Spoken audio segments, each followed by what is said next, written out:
What's up, KickGuard customers? This is KickGuard coming to you today with an installation guide on our clear KickGuard. It comes with two sheets for the right and left shoe. I'm going to be putting on a brand new pair of Jordan 6 History of Flight. Now, it does not have to be on a brand new pair of shoes. It does help.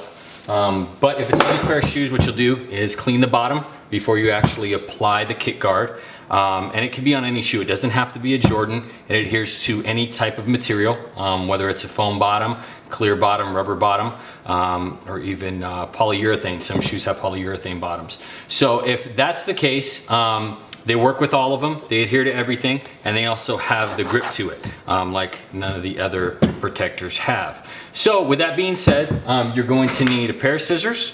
You're going to need a pen or a pencil. I use a pencil. I don't want to chance or risk getting any pen on my actual shoe.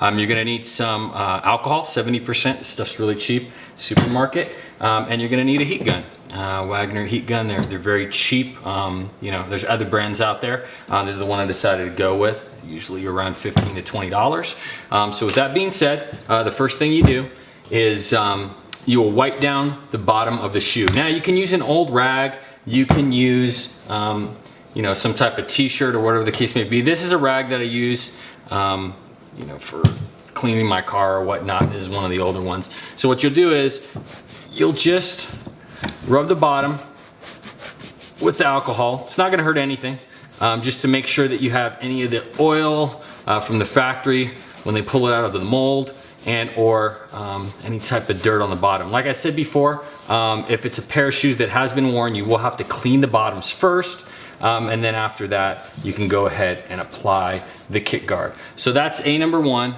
you're cleaning the bottom of the shoe. Now, the next step would be tracing out the shoe. Now, you place your KickGuard down, you place your shoe right on top of that, and then you trace. So remember, while tracing, take your time. It's not anything you have to do in a hurry.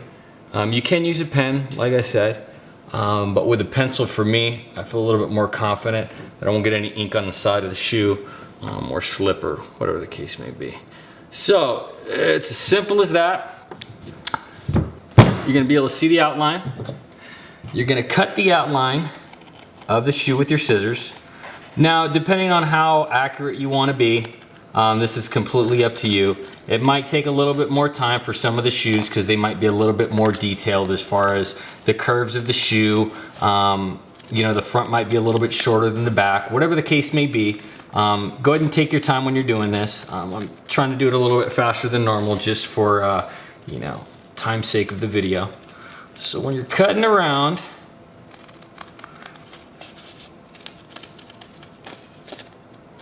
you're making sure that you hit the line that you draw on each side. So you'll draw a left one, you'll draw a right one, and there we go. So that's what it'll look like. That is the side that has no grip. This is your shoe right here. This is what you're going to be applying it to. So as I peel this off, you're gonna notice it already has a lot of tack to it. And that means you're gonna notice that it has a ton of grip already.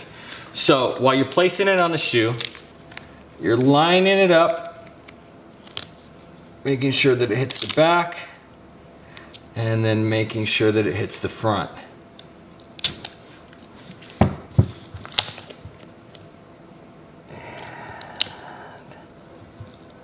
There we go. So you're going to make initial contact with your hand, and then as it's on, you're gonna go ahead and use your heat gun. Now you're gonna go one light pass with the heat gun, just so it gets that initial stick onto it.